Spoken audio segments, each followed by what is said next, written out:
आज हम लोग इस वीडियो में द्विघात समीकरण पढ़ने वाले हैं, क्योंकि इसके पीछे हम द्विघात बहुपद के बारे में बता चुके हैं। तो द्विघात बहुपद आसानी से समझ चुके होंगे, जिसके बाद द्विघात समीकरण एकदम आसानी से समझ में आ जाएगा, क्योंकि दोनों में ज़्यादातर सिमिलरिटी है।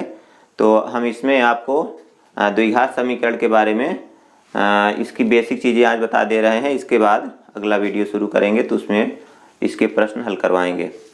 तो यहाँ पर द्विघात समीकरण दिया गया है।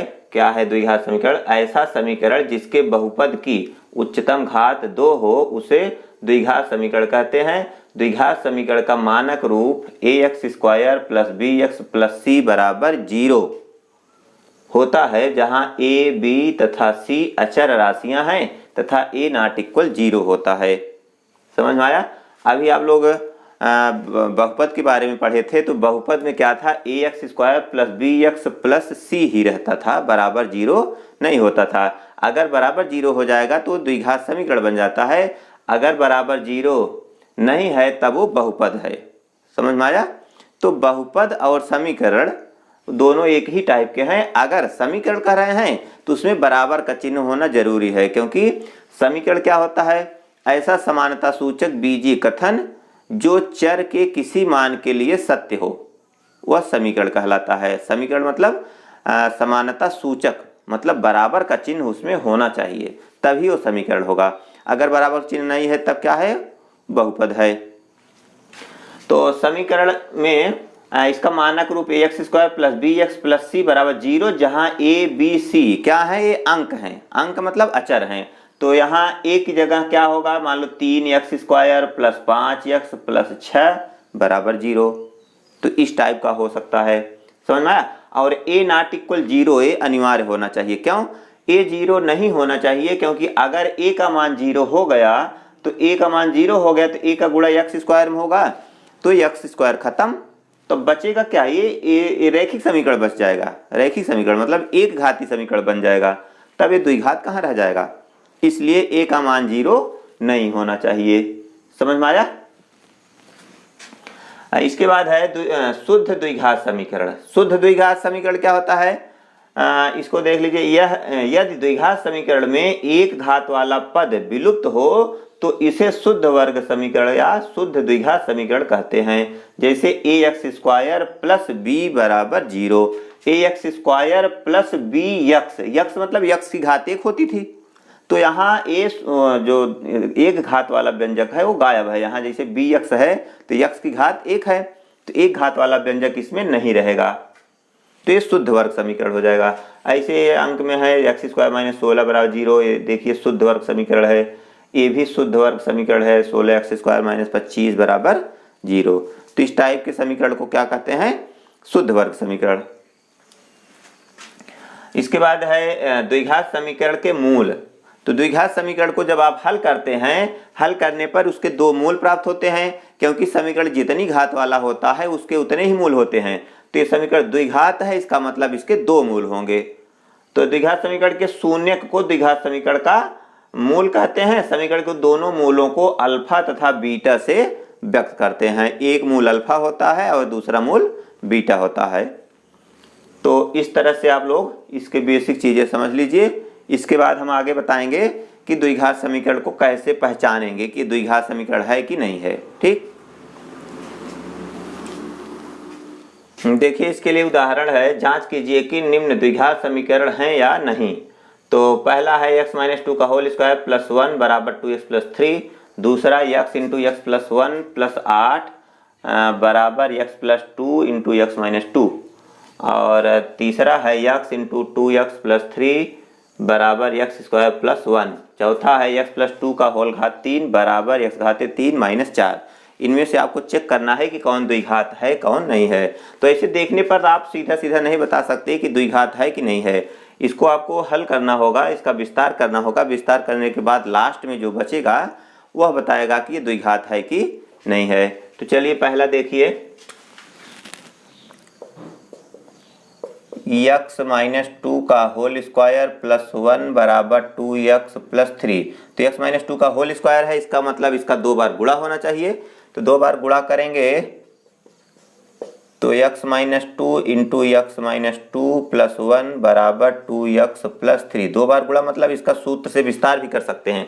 x माइनस टू का होल स्क्वायर मतलब a माइनस बी का होल स्क्वायर से तोड़ सकते हैं, या हम इसे गुणा कर लेंगे। x का गुणा x में एक्स स्क्वायर माइनस 2 के 2x, फिर माइनस 2 के 2x माइनस माइनस प्लस 2 दूनाई 4। ये कैसे आया? x का गुणा दोनों में किए तो इतना आया, फिर माइनस 2 का गुणा दोनों में किए तो इतना आया। ठीक, और ये प्लस 1 अपनी जगह उतर जाएगा, इधर वाला भी अपनी जगह उतरेगा। तो एक्स स्क्वायर तो इसमें कोई नहीं है, इसको उतार लेंगे। अब माइनस टू जुड़ेगा 2x से 4x प्लस 4 1 5 ये भी हो जाएगा, और 2x प्लस 3। यहाँ तक समझ में आया? ये x आपस में जुड़ते घटते हैं, क्योंकि हम पीछे बता चुके हैं कि हमेशा सजाती पद आपस में जोड़े जा सकते हैं और घटाए जा सकते हैं। तो इसको हम चिन्ह के हिसाब से जोड़ घटा सकते हैं। तो माइनस माइनस है, समान चिन्ह है तो जुड़ जाएगा। अब इसको हम इधर लाएंगे, पक्षांतर करेंगे तो x square minus 4x plus 5 minus 2x minus 3 बराबर 0। ये दोनों प्लस है तो इधर आएंगे, माइनस हो गया। अब x square minus 4x minus 2x तो जुड़ गया 4 2 6x, और प्लस 5 और 3 ये घटेगा तो 5 में से 3 घटेगा प्लस 2 बचेगा बराबर 0। देख रहे हैं ना? तो अंक में अंक जुड़ता घटता है, अक्षर में अक्षर जुड़ता घटता है, लेकिन समान घात ही आपस में जुड़ते घटते हैं। एक्स स्क्वायर यहाँ है, एक्स स्क्वायर और कहीं होता तो एक्स स्क्वायर में ही जुड़ता घटता। समझ में आया? तो अब देखिए ये समीकरण एक द्विघात समीकरण है, क्योंकि ये समीकरण के मानक रूप से मिलता जुलता है। तो यहाँ लिख दीजिए चूंकि यह द्विघात समीकरण के मानक रूप ax square plus bx plus c बराबर 0 के प्रकार का है, अतः यह द्विघात समीकरण है। देख रहे हैं ना? तो ax square plus bx plus c बराबर 0 के प्रकार का है। क्यों? क्योंकि यहाँ a बराबर 1 है और b का मान यहाँ -6 है और c का मान 2 है। क्योंकि x स्क्वायर का गुणांक यहाँ कुछ नहीं है तो इसका मतलब यहाँ 1 है। ठीक है, तो इसलिए ये पहला जो है द्विघात समीकरण है। इसी तरह आपको दूसरा भी चेक करना है। देखिए दूसरा, इसमें x का गुणा हो सकता है तो x में x का गुणा होगा तो x स्क्वायर प्लस x के x प्लस 8 इसे उतर जाएगा। 8 में गुणा नहीं होगा क्योंकि कोष्टक इतना ही है, तो इतने में ही उसका गुणा होगा। और इसमें देखिए दोनों का गुणा हो रहा है तो x का गुणा x में करेंगे तो x स्क्वायर, फिर x का गुणा 2 में करेंगे तो माइनस 2 1 के 2x, फिर 2 का गुणा इसमें करेंगे तो प्लस 2 1 के 2x माइनस प्लस माइनस 2 दूनाई 4, 2 का गुणा 2 में 2 दूनाई 4, ये माइनस प्लस कट गया तो x square plus x plus 8 minus x square minus 4 इधर आएगा तो प्लस 4 हो जाएगा बराबर 0। तो यहाँ देखिए minus x square plus x square cut गया तो बचा क्या? एक्स प्लस 8 4 12 बराबर 0। तो देख रहे हैं द्विघात नहीं है, यह द्विघात नहीं है। ठीक है ना? क्योंकि इसमें एक्स स्क्वायर तो है ही नहीं। एक्स स्क्वायर अगर होता तो द्विघात समीकरण होता। ठीक, अब इसी तरह तीसरा भी देख लीजिए। तीसरा है x इंटू 2x प्लस 3 बराबर एक्स स्क्वायर प्लस 1। ये इसमें x का गुणा होगा तो 2 1 के 2x स्क्वायर प्लस x गुणा 3 में 3x, और इसको भी इधर लाइए एक्स स्क्वायर माइनस 1 बराबर 0। सबको इधर लाएंगे तो प्लस है माइनस हो गया, प्लस है तो माइनस। अब देखिए 2x स्क्वायर 1x स्क्वायर घटेगा तो बचेगा एक्स स्क्वायर और प्लस 3x माइनस 1 बराबर 0।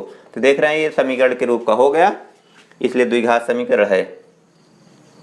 यह द्विघात समीकरण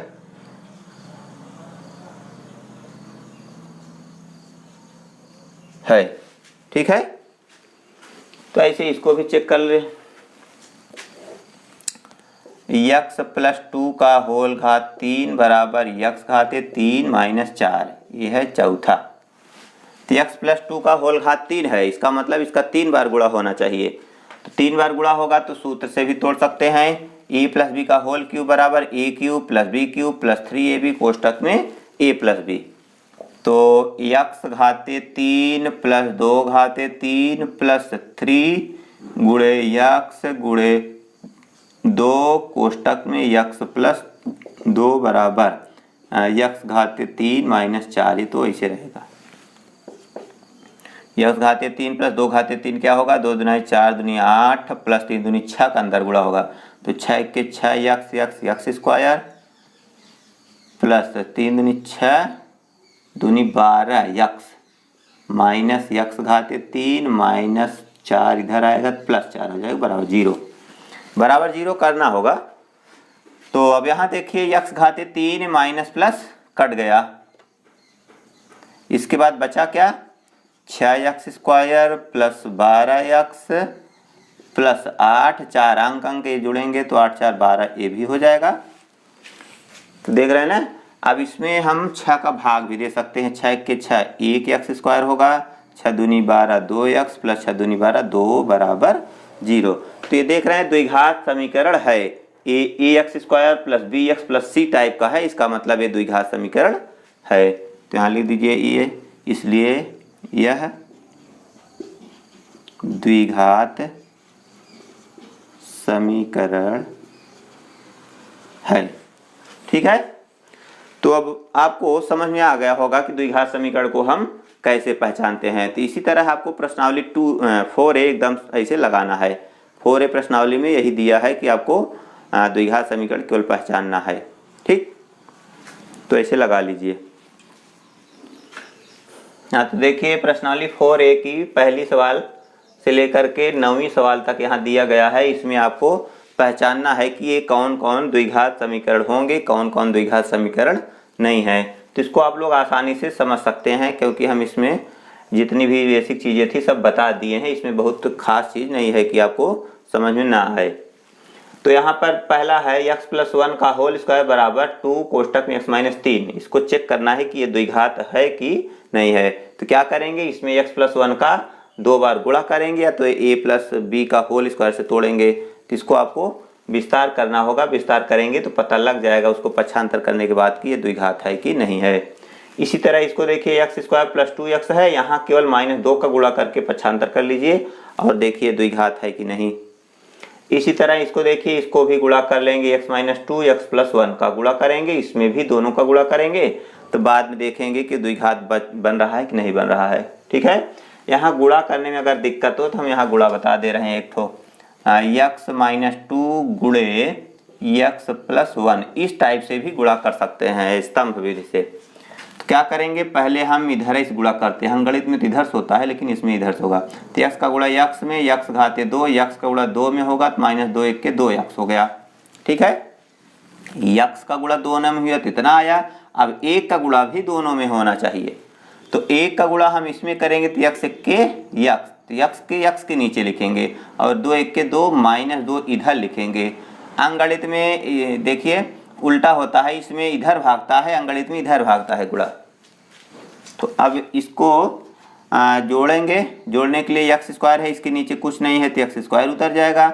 अब x के नीचे x है तो ये इसी में जुड़ेगा घटेगा, क्योंकि समान घात ही आपस में जोड़े घटाए जा सकते हैं। तो -2 और ये +1 है तो घटेगा, -2 में से 1 घटा, -1 मतलब x और ये -2। तो देख रहे हैं ना, इस तरह से आप गुणा कर लेंगे। तो इधर वाला तो हो गया, इधर वाला भी ऐसे गुणा करके दोनों बराबर करके पक्षांतर कर लीजिए तो पता लग जाएगा कि द्विघात बच रहा है कि नहीं। ठीक है। इसी तरह इसको भी करना है गुणा कर लीजिए। इसमें भी यहाँ वर्ग है तो इसी का भी 2 बार गुणा ऐसे कर लो, x माइनस 2 गुणे x माइनस 2 गुणा कर लेंगे तो आ जाएगा। और x प्लस 2 का होल घात 3 है तो होल घात 3 से तोड़ना होगा, मतलब इसी का 3 बार गुणा करना है। या तो सूत्र से तोड़ देंगे, सूत्र मालूम है, सूत्र हम यहाँ लिख दे हैं a प्लस बी का होल घात 3 बराबर A cube plus B cube plus 3ab कोष्टक में a प्लस बी, इस टाइप से इसको तोड़ा जाएगा। a प्लस बी का होल घात 3। तो यक्स को a मानेंगे,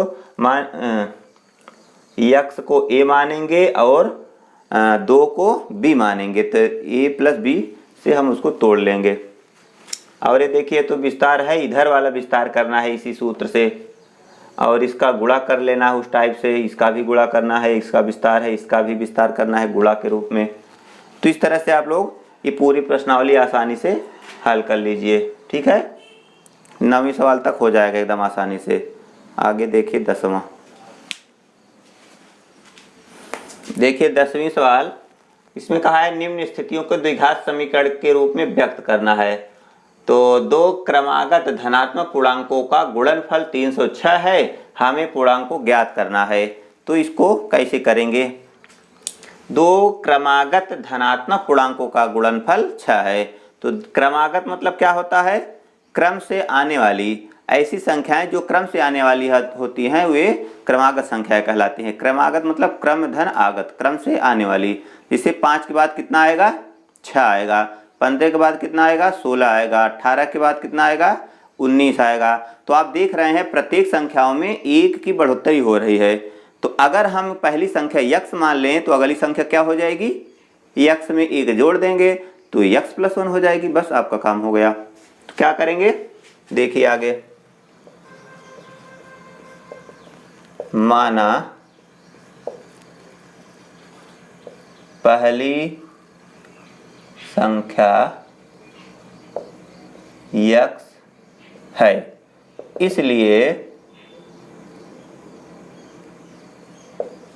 दूसरी क्रमागत संख्या क्या होगी? यक्स प्लस 1 होगी। तो अब देखिए क्या होगा इसमें। प्रश्नानुसार मतलब प्रश्न के अनुसार क्या कहा? 2 क्रमागत धनात्मक पूर्णांकों का गुणनफल। तो हम दोनों पूर्णांक मान लिए हैं, पहला यक्स है दूसरा यक्स प्लस 1 है, तो इनका गुणा करेंगे तो 306 हो जाएगा।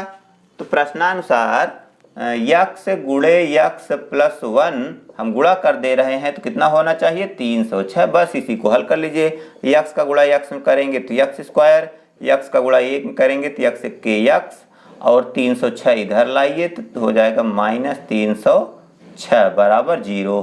बस यही है द्विघात समीकरण। समझ में आया? एकदम सिंपल चीज है।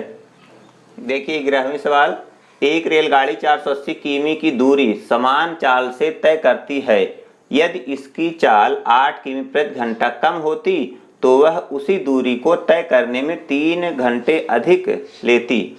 हमें रेलगाड़ी की चाल ज्ञात करनी है। तो इबारती प्रश्न में जो आपसे पूछा जाए उसी को मान लेना चाहिए पहले। तो आपसे रेलगाड़ी की चाल पूछा गया है तो रेलगाड़ी की चाल यक्स मान लेते हैं। ठीक, तो आगे देखिए। माना रेलगाड़ी की चाल यक्स किमी प्रति घंटा है। तो रेलगाड़ी की चाल यक्स किमी प्रति घंटा है, तो यह 480 किमी दूरी तय करने में कितना समय लेगी? इसलिए 480 किमी जाने में लगा समय बराबर क्या होता है? दूरी बटे चाल। तो दूरी कितना है? 480 बटे चाल। अभी आप लोग यक्स मान लिए हैं। तो समय है, समय को हम घंटे में लिखते हैं, ये घंटा हो गया। तो 480 बटे यक्स इतना घंटा लेगा। तो 480 किमी जाने में 480 बटे यक्स घंटा लगेगा। अब आगे क्या कहा है? यदि इसकी चाल 8 किमी प्रति घंटा कम होती, तो अभी आप उसकी चाल कितना माने हैं? यक्स किमी प्रति घंटा। अब यक्स किमी प्रति घंटा में 8 हम कम कर देंगे। तो आगे देखिए, परंतु चाल 8 किमी प्रति घंटा कम करने पर नई चाल कितने होगी? 8 कम हो जाएगा, यक्स माइनस 8 हो जाएगा, तो यक्स में से 8 कम कर देंगे। इसलिए अब 480 किमी जाने में लगा समय बराबर फिर दूरी बटे चाल, तो दूरी तो 480 ही है और चाल अब कम हो गई, यक्स माइनस 8 हो गई, ये भी तो घंटे में ही रहेगा। चलिए दोनों समय आ गया। अब कहा है दूरी को तय करने में 3 घंटे अधिक समय लेती है, तो अभी क्या है, अभी 3 घंटे ज्यादा हो गया। जब हम उसकी चाल कम कर देंगे तो समय बढ़ेगा, तो समय जो है अब ये 3 घंटा ज्यादा है, तो हम इसमें से अगर इसको घटा देंगे तो कितना बचेगा? 3 घंटा। तो प्रश्नानुसार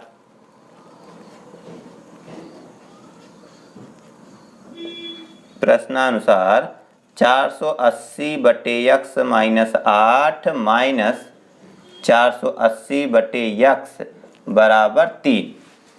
समझ में आया? तो हम ज़्यादा समय ये है, तो इसमें से हम कम समय वाले को घटा देंगे तो ऑटोमेटिक 3 घंटा बचेगा। अब ये समीकरण आपका बन गया। अब इसको हल करना है। हल करेंगे कैसे? इसका एलसीएम लेकर के, दोनों का एलसीएम यही होगा, x minus 8 into x, x minus 8 कटेगा तो यक्स बचेगा, तो यक्स गुणा 480 में तो हो जाएगा 480 यक्स माइनस, अब यक्स यक्स यक्स कटेगा तो यक्स माइनस 8 का गुणा इसमें होना चाहिए, तो 480 इक्के 480 यक्स माइनस माइनस प्लस 8 का गुणा 480 में होना चाहिए, तो 8 शून्य शून्य 8 ठाई 64 8 चौक 32 6 38 इतना बराबर 3। तो 480 यहाँ देख रहे हैं कट जाएगा, तब बचेगा ये और ये, तो इसको हम लिख सकते हैं 38 40 बटे यक्स का इसमें गुणा कर दो, तो यक्स स्क्वायर माइनस 8 यक्स बराबर 3। अब क्या होगा?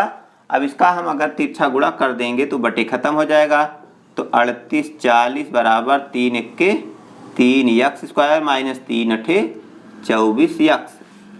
अब क्या होगा? 38 40 को भी उधर ले जाएंगे क्योंकि ये द्विघात है, अगर द्विघात हम इधर लाएंगे तो माइनस हो जाएगा, तो हम इसी को उधर ले जाते हैं क्योंकि उधर ज़्यादा पद है इधर कम है, तो उसको उधर ले चलिए, तो हो जाएगा ये 3 x square minus 24 x minus 38 40 बराबर 0। ठीक, ये उधर गया तो माइनस हो गया। अब ये द्विघात समीकरण बन गया, तो आपको केवल द्विघात समीकरण में ही व्यक्त करना है। अगर इसको हल करना हो तो द्विघात समीकरण से हल करके हम इसको आसानी से निकाल सकते हैं। 3 का इसमें देखिए भाग जा रहा है, 3 इक्के 3 8 24 3 इक्के 3 दूनी 6 2, हाँ 3 भाग जाएगा तो भाग भी दे दीजिए, तो यहाँ हो जाएगा 3 इक्के 3 1 यक्स स्क्वायर माइनस 3 अठे 24 8 यक्स माइनस 3 इक्के 3 3 दूनी 6 2 बचा 24 3 8 24 0 उतर जाएगा बराबर 0, तो ये आपका आंसर होगा। ठीक,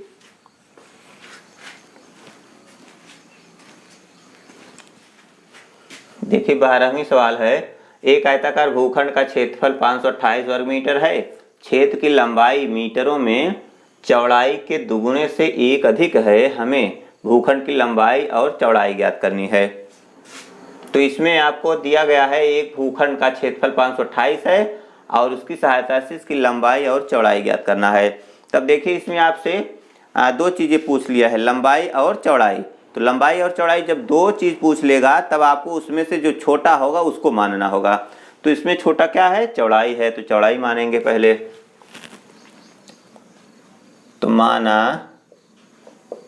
क्षेत्र की चौड़ाई यक्स है, इसलिए क्षेत्र की लंबाई बराबर, लंबाई क्या होगा कहा है?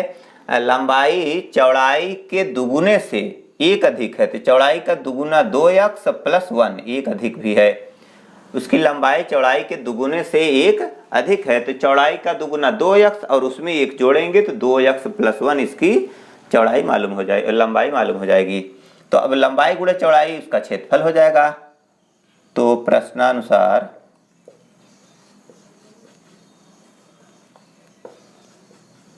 आयताकार खेत का क्षेत्रफल बराबर कितना दिया है 528। तो क्षेत्रफल क्या होता है, लंबाई गुणे चौड़ाई बराबर 528। तो लंबाई आपको दिया गया है यहाँ पर 2x + 1 और चौड़ाई x है, तो इसको हम बराबर कर देंगे। बस इसको हल कर लीजिए, द्विघात समीकरण बन जाएगा। तो x का इसमें गुणा करेंगे तो 2x² + x के x बराबर 528, पक्षांतर कर लेंगे तो 2x² + x - 528 बराबर 0। द्विघात समीकरण मिल गया। ठीक है। देखिए 13वीं सवाल, रोहन की माँ उससे 26 वर्ष बड़ी है। उनकी आयु वर्षों में का गुणनफल अब से 3 वर्ष पश्चात 360 हो जाएगी। हमें रोहन की वर्तमान आयु ज्ञात करनी है। तो रोहन की वर्तमान आयु पूछा गया है, तो वही मान लीजिए रोहन की वर्तमान आयु x होगी। तो माना रोहन की वर्तमान आयु x वर्ष है, इसलिए रोहन की माँ की वर्तमान आयु क्या होगा, x + 26। क्यों, उसकी माँ उससे 26 वर्ष बड़ी है, तभी उसकी आयु x है, तो x में अगर 26 जोड़ देंगे तो उसकी माँ की आयु बन जाएगी। अभी आगे क्या कहा है, उनकी आयु वर्षों का गुणनफल अब से 3 वर्ष बाद, अभी से 3 वर्ष बाद, तो रोहन अभी x वर्ष है, तो 3 वर्ष बाद कितना होगा, x + 3 हो जाएगा। क्यों, क्योंकि अभी इस समय आप लोग 15 साल के हैं, तो 3 साल बाद कितने के होंगे, 15 + 3, तो 15 में 3 जोड़ेंगे तब 18 आएगा। तो ऐसे अगर x है तो x में हम 3 जोड़ेंगे तो x + 3 होगा, क्योंकि x में तो 3 जुड़ेगा नहीं, अंक में अंक जुड़ जाता है, तो x + 3 ही रहेगा। तो आगे देखिए, अब से 3 वर्ष बाद रोहन की आयु क्या होगा, x + 3 हो जाएगा, तथा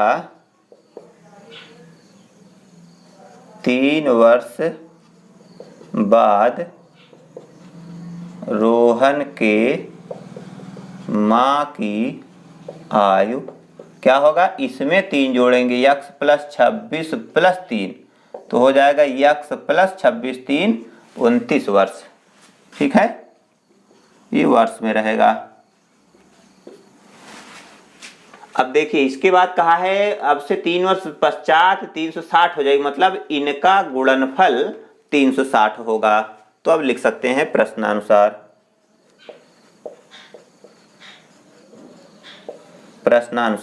x + 3 गुणे x + 29 बराबर 360। ठीक है, अब इसका हम गुणा करके द्विघात समीकरण बना लेंगे। तो द्विघात समीकरण बना लीजिए गुणा करके, x का गुणा x में होगा तो x², फिर x का गुणा 29 में होगा तो 29x, + 3 का गुणा x में होगा 3 × 1 = 3x + 3 × 9 = 27, 3 दूनी 6, 2 8, 87 - 360 बराबर 0। 360 इधर आ गया, तो x² + 29 3 जुड़ेगा 32x, और ये देखिए तो घटेगा माइनस, तो 10 में 7 घटेगा 3, यहाँ 5 में से 15 में 8 घटेगा 7, यहाँ 2 बचा बराबर 0। तो 273, तो 273 का ऐसा खंड करिए घटाने पर 32 हो जाए। तो अब इसका अगर आप आगे खंड करना चाहते हैं तो खंड कर लीजिए, इसको हल करके रोहन की आयु बता सकते हैं। चूंकि इसमें कहा है द्विघात समीकरण के रूप में व्यक्त कीजिए, व्यक्त करके छोड़ दीजिए, लेकिन अगर हल करना चाहें तो हल कर सकते हैं। द्विघात समीकरण का इबारती प्रश्न आपको आगे मिलेगा 4F में, 4F में मिलेगा। तो 4F में इबारती प्रश्न एकदम इसी टाइप के रहेंगे और उसको हल भी करना होगा, दोनों का मान भी ज्ञात करना होगा। तो 273 का खंड कर लीजिए, पहले देखिए क्या होता है। 273 इसको काटेंगे 3 से, 3 9 27, 3 1 के 3, 7 काटेंगे, 7 1 के 7, 3 21, ये 13 काटेंगे, 13 के 13,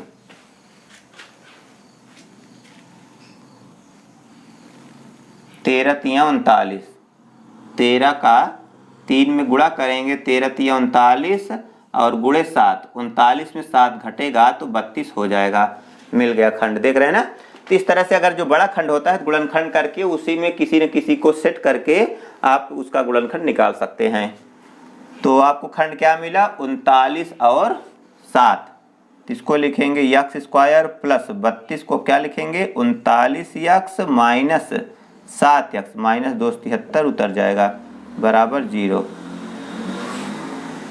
अब इसमें कॉमन होगा यक्स, तो यक्स प्लस 39, यहाँ माइनस 7 कॉमन, यक्स प्लस 7 किस में भाग देंगे तो 7 3 21, 6 7 9 63 0।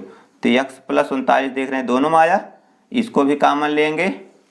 तो आगे देखिए इधर, तो यक्स प्लस 39 कॉमन लिए तो बचा क्या यक्स माइनस 7, तो यक्स माइनस 7 अगले कोष्ठक में हो गया। तो यक्स प्लस 39 गुणे यक्स माइनस 7 बराबर 0 है। तो दो संख्याओं का गुणनफल तभी 0 होता है जब या तो ए 0 होगा या तो ए 0 होगा। तो हमें मालूम नहीं कौन 0 है, तो दोनों को 0 के बराबर कर सकते हैं।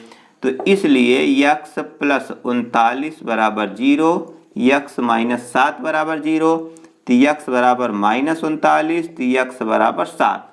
तो माइनस 39 तो ये संभव नहीं है, क्यों?